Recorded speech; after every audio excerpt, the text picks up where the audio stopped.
அண்மைச் செய்தி. மதுரை வாடிப்பட்டியில் நெல் கொள்முதலுக்கு லஞ்சம் கேட்பதாக புகார் எழுந்திருக்கிறது. அரசு நெல் கொள்முதல் நிலையத்தில் லஞ்சம் கேட்பதாக புகார் முன்வைக்கப்பட்டிருக்கிறது.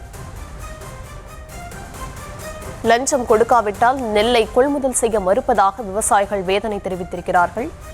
விவரங்களுடன் இணைகிறார் செய்தியாளர் குமார். விவரங்களை வழங்கலாம். வணக்கம் தர்ஷினி. மதுரை மாவட்டம் அருகில் உள்ள தனிச்சயம் கிராமத்தில் சுற்றுவட்டார நெல் தற்போது பயிரிட்டு அறுவடை செய்யப்பட்டு வருகிறது. இந்த நிலையில் தனிச்சயம் கிராமத்தில் தற்காலிக அரசு கொள்முதல் நிலையம் செயல்பட்டு வருகிறது.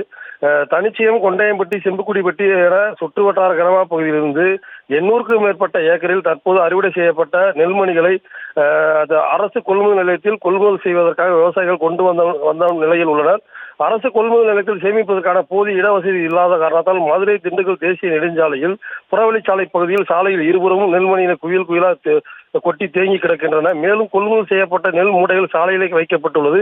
தற்போது உள்ள சூழ்நிலையில் விவசாயம் செய்வதே ஒரு போராட்டமான நிலையில் உள்ள நிலையில் தொடர்ந்து அறுவடை செய்யப்பட்ட நெல்மணியில் அரசு கொள்முதல் நிலையம் போதிய இடவசதி இல்லாததால் சாலையில் கொட்டி வைத்து காத்திருக்க சூழ்நிலையும் உள்ளது.